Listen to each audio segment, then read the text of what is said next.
He told me to wait in the storage room, the way someone tells a delivery driver to use the back entrance.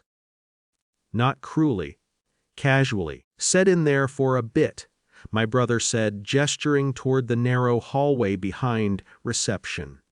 We need space for important clients. Important. He didn't look at me when he said it. He was adjusting his cufflinks, checking his reflection in the glass panel of the conference room.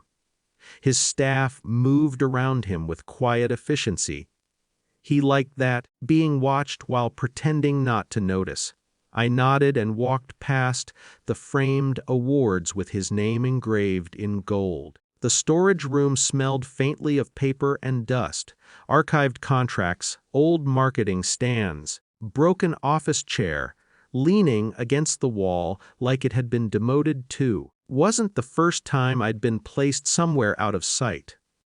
Growing up, he was the visible one, the confident one. One teachers remembered. I was the quieter brother who learned early that recognition rarely comes loudly.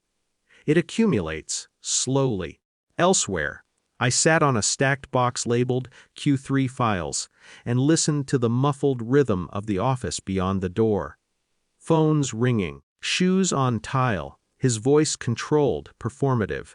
He hadn't asked why I was in town, hadn't asked what I'd been building the last 5 years. To him, I was still the younger brother who once needed introductions. Interruption came as a shift in tone before it became words, footsteps faster than usual. A knock, not on the storage door, but on his authority. Then the secretary's voice, tight but professional, "Sir, Sterling Enterprises CEO is here." Silence followed. Different kind of silence, the kind that rearranges posture. I stood up before anyone came looking.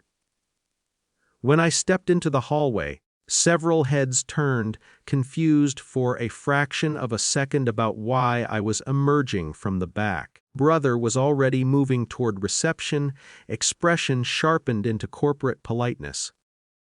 "Where?" he asked. The secretary looked between us.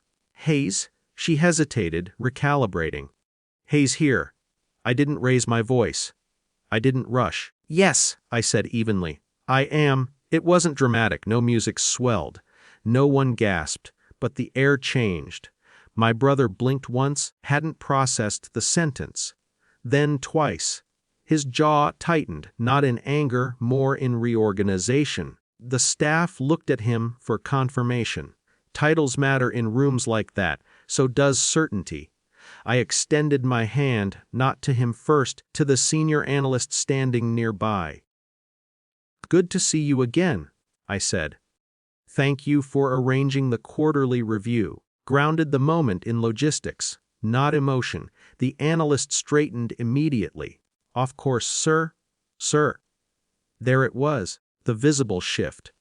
My brother's shoulders lowered a fraction, not defeated, just aware. He adjusted his jacket again. This time it wasn't for show, it was recalculation. "You didn't mention." He began, then stopped. Unfinished sentence hung between us like something from childhood we never resolved. "I assumed you'd look it up," I said. Not sharp. Just factual. We moved into the conference room together. This time, took the central seat because that's where the presentation was directed. Slides flickered on. Forecast charts appeared. Company's acquisition strategy. Their dependency on our logistics network. The authority wasn't theatrical. It was procedural. He presented his expansion plan. I asked measured questions, margins, risk exposure, contingencies, kind of questions that reveal whether someone built something solid or something loud. He answered well. I gave him that. Dynamic had shifted. Not because I humiliated him, because the structure of the room required acknowledgement. At one point, he slipped and said, "We've always been ahead of competitors like us." I finished calmly. He paused. "Like the market." Staff members looked down at their tablets. The meeting ended with a conditional agreement. Revised terms. Shared oversight. Nothing aggressive. Nothing punishing. Just clarity. As the room emptied, he lingered. "You could have told me," he said. "Tried," I replied. "A few years ago." He remembered. I saw it register. The call he cut short. The email he skimmed. Assumption he made. He exhaled slowly. "I thought you were exploring." "I was," I said. Just not loudly. There was no apology, not fully, but there was recognition. And recognition, in some relationships, is the closest thing to reconciliation. I didn't gloat, stay longer than necessary.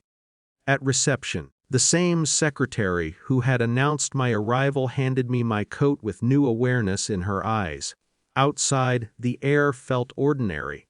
Traffic, sunlight reflecting off glass towers. Nothing cinematic. I didn't feel victorious. I felt settled. For years, defined importance by proximity, who sat at the table, who waited outside it. Today, I didn't force a seat, simply occupied the one that was already mine. And this time, he saw me before I spoke.